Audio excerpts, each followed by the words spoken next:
Shabbat Shalom, everyone, and Chag Sameach, Happy Hanukkah. So excited to be here with you on this second night of Hanukkah, which is also Shabbat, and so glad to be joined again by our wonderful Rabbi Ron Goldberg. How's it going over there, Rabbi Ron? Hi, everybody. Shabbat Shalom, Chag Sameach. It is well. It's a beautiful day here in Reseda, California. It is a beautiful day here in Reseda, California. Actually, the weather has been amazing. I can't help but sometimes taunt my friends on the East Coast when they call and talk about how cold it is. I totally taunt them. Yes, and when they say it's so cold here, I say, I'm sorry, I can't hear you. The air conditioner is blasting, and I can't hear what you're saying. So here we are celebrating Hanukkah for the second night, and I love Hanukkah. I've got my dreidel here. I've got my Hanukkah menorah, and we're going to be doing all kinds of lighting. And before we do, I wanted to reflect upon the actual story. So what happened? What is the story? Well, in the year 168 before the Common Era, which is about 2,000 years ago, our ancestors were living in Jerusalem, and there was a lot of pressure to Hellenize, to become like the Greeks. But then there was an actual attack, and the Syrian Greek army, in other words, the Greeks that were stationed in Syria or Assyria, came on down into Jerusalem and really took over the temple. This is not to be confused with the two times in our history when our enemies destroyed our temple. They did not destroy it, they did not burn it down or knock it down, but they took it over and they made it into a Greek temple. They put idols in there, they put pigs in there. We were no longer able to worship. And this was a tragic event for our ancestors, because you have to remember that back then, people did not worship in synagogue. The synagogue hadn't been invented yet. And people didn't have the home practices that we have today. Rather, worship took place in one place. Judaism was centralized in Jerusalem. So people would take their sacrifices, offer them up in the temple in Jerusalem. The Kohanim and the Leviim, the Cohens and the Levites, would take care of the rituals. And that was how you practiced Judaism. Whether it was the pilgrimage festivals of Sukkot and Passover and Shavuos, Rosh Hashanah, Yom Kippur, that was how they did Judaism. And so with the temple gone, how were they to practice? It was a genuine dilemma. Well, there was a certain group of people named the Hasmoneans, also known as the Maccabees, who said, we're not going to take this. They're trying to snuff out our entire religion. And so they spent 3 years planning. And miraculously, as we say, exactly 3 years later, on the 25th of Kislev, which actually was today, the 25th of Kislev, as tonight is the second night of Hanukkah, they pushed back against the Greeks, and unbelievably, they were victorious in taking the temple back for the Jewish people. And from that military coup, military revolution or episode or victory, came the legend of the candle that was supposed to last for only one night, but it lasted 8, because according to the legend, once the Maccabees went back into the temple, they wanted to relight the Ner Tamid, the menorah. And when they found the oil that was kosher, there was only enough for one night's lighting, but a miracle occurred, and there were 8 nights instead. And so from this, we have the holiday of Hanukkah. Right, Rabbi Ron? Those all, I agree. That is the history of the actual events. These are the historical record, as you and I were going over. This is the historical record of the holiday we now know as Hanukkah. Yeah, there are actually 2 sources that support these events. One of them is from Josephus, who was the closest thing to a historian back then. And then there are the books of Maccabees, which are not in the Bible, but they're like the biblical canon. They're in a collection called the Apocrypha, which is where I call them B-side books that didn't make it into the Bible, but are collected elsewhere. So we have these sort of historical documents, and people, while people may wonder, did the sea ever really part? Did Abraham and Sarah actually, exist and have the story be about them the way they're told in the Torah? It was thousands of years ago. Were they prototypes? There's a lot of debate about that, but this seems to be undebated and actual historical events, because it happened, recently enough. But I'm never really too interested in whether something is historically true when it comes to Jewish practice. I'm more interested in what are some of the lessons. And I like to compare Hanukkah, and this is a little out of the box, so you got to go with me on this for a second. I like to compare Hanukkah to Passover. Now, why would you compare Hanukkah to Passover? Because Passover is a story about liberation. Passover is a story about our people oppressed as slaves, making their way out of slavery. As you know, Moses leads them out of slavery to freedom. And so Passover is a story about liberty, but I would say it's a story about liberty of the body. The Hanukkah story is very interesting because Antiochus, the head of our enemy in the Hanukkah story, he wasn't trying to commit genocide. He wasn't interested in murdering Jewish people. He was interested in killing off Jewish thought and practice. So it was Judaism, not the Jews, but Judaism that was under threat. And what the Maccabees were fighting for was religious liberty. This is an idea that should really resonate with us as Americans, because in the United States, practicing freedom of religion is a core foundational principle, and that is a core foundational principle of the Hanukkah story. So whereas Passover was about freedom of the body, Hanukkah is about freedom of the spirit, or to put it another way, the right to think for yourself, the right to believe what you want to believe, and the right to be who you are, whoever you are. And our tradition is not just interested in fighting for Jewish rights to be Jews. Everyone should be allowed to be who they are wherever they are. These are some of the Jewish values that are taught in Hanukkah. You know, now that you've bashed down that one side of the box, I'm going to poke a hole in the other side. Back in the day, like so many of my generation, I protested for freedom of Soviet Jewry. And I had a chance during my Israel year of study to hear Natan Sharansky speak.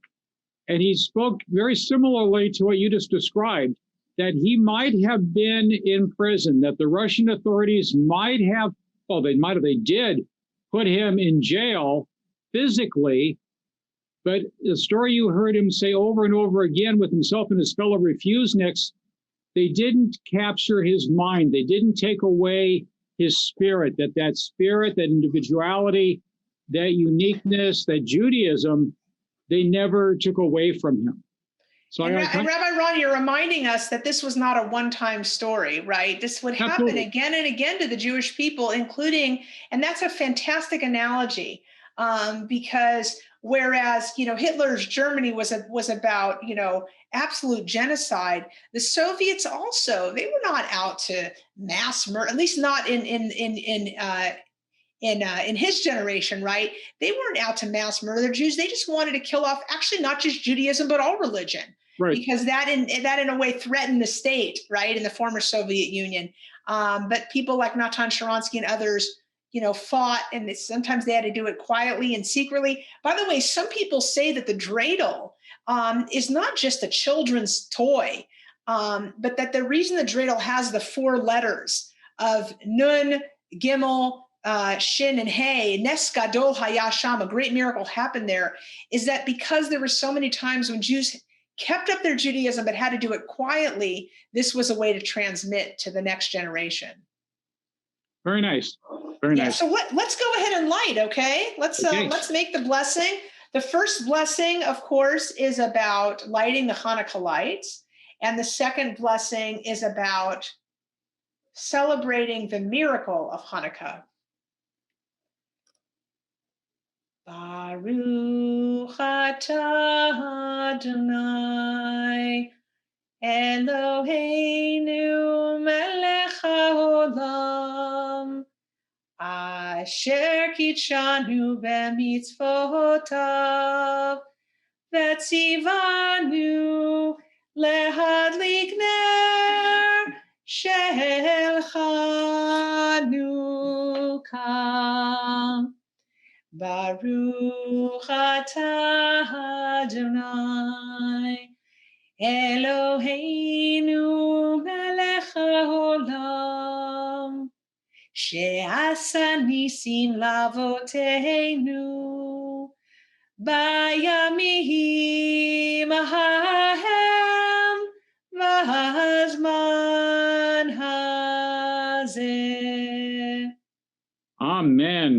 Amen. We now, of course, because it's Friday night, light the Shabbat candles.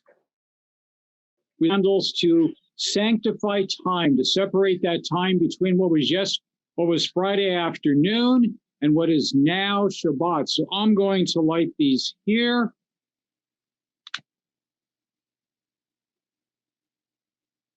Not quite how Mom used to do it, but, you know.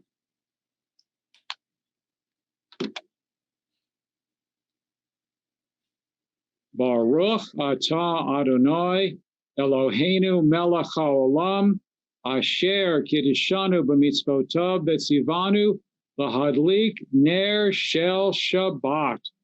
Amen. Amen. Shabbat shalom, everybody. Shabbat shalom. I'm going to go right into the Kiddush. Yom HaShishi v'Eichulu HaShamayim v'Haaretz v'chol tzva'am.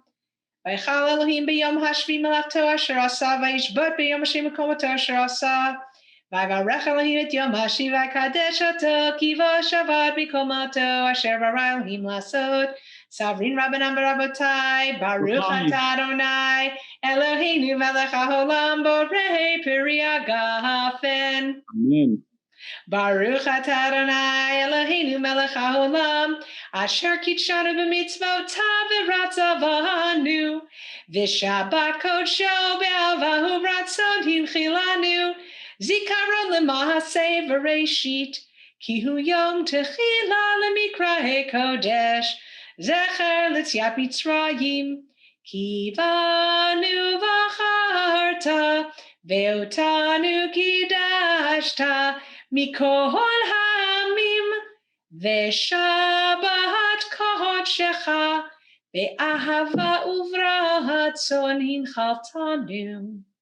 Baruch atah Adonai mekadesh hashabbat. Amen. L'chaim. L'chaim. Rabbi Ron, I think you're going to lead us in Motzi before we sing our Hanukkah songs. Okey-doke. But I did want to show off that I have a full-sized fresh challah, and I'm so happy and proud of that. I have a official Jewish home, Eisenberg Village mini challah right here. We say, Baruch atah Adonai, Eloheinu melech haolam, hamotzi lechem min haaretz. Amen. Amen. The te'avon. Now, before I take on some of our Hanukkah songs, I did want to show you that I did get some new glasses just for this occasion. Nice, nice. Thank you. You know, the thing that's most exciting about these glasses is that I now have a mustache. And you know, it works with your outfit. Would you like to see a trick that I can do with my mustache? Bring it on. Okay, watch this. Uh-oh. Wait, it's stuck. Here, I'll do it again.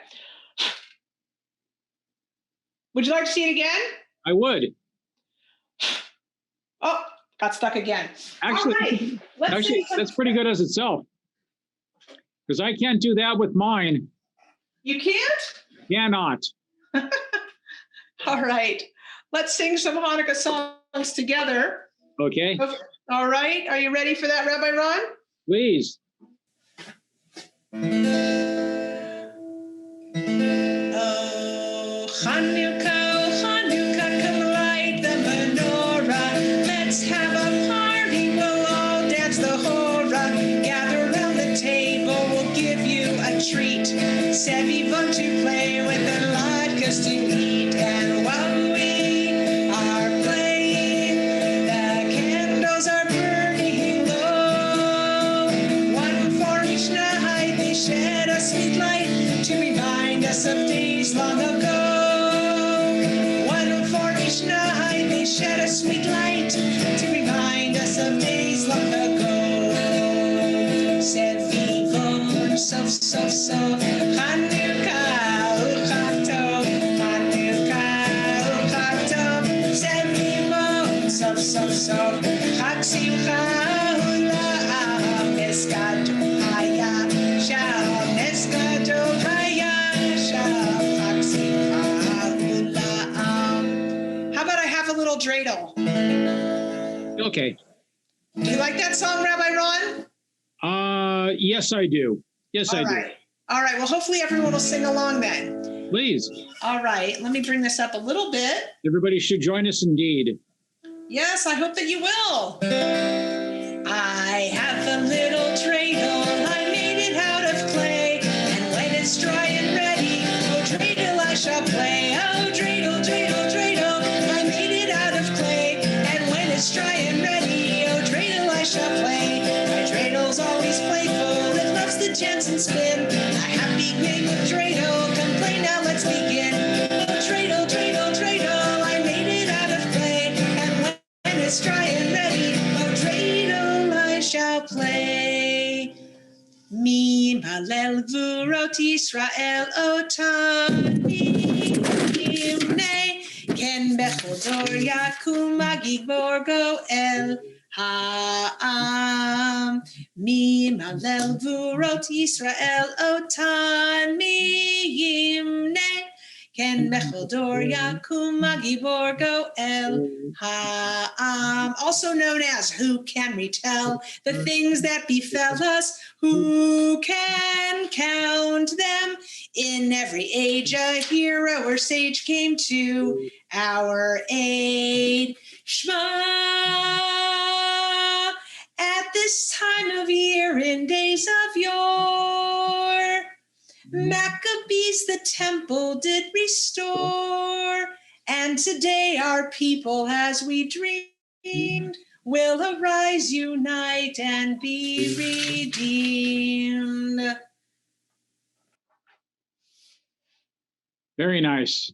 Very nice. Thank you so much, Rabbi Ron. Thank you, everyone. Maybe in the coming nights, we'll have even sillier classes. I can't promise for sure, but I can tell you this. In the nights ahead, we're going to come to you every night, and we're going to have entertainment plans. So what we'll do is each night, either Rabbi Ron or myself will go outside and light the beautiful outdoor Chanukiah.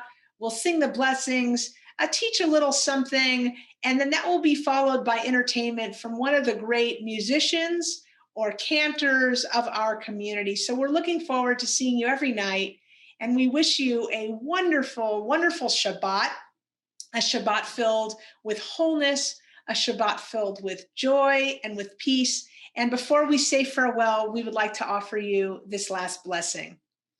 Yevarechecha Adonai v'yishmerecha.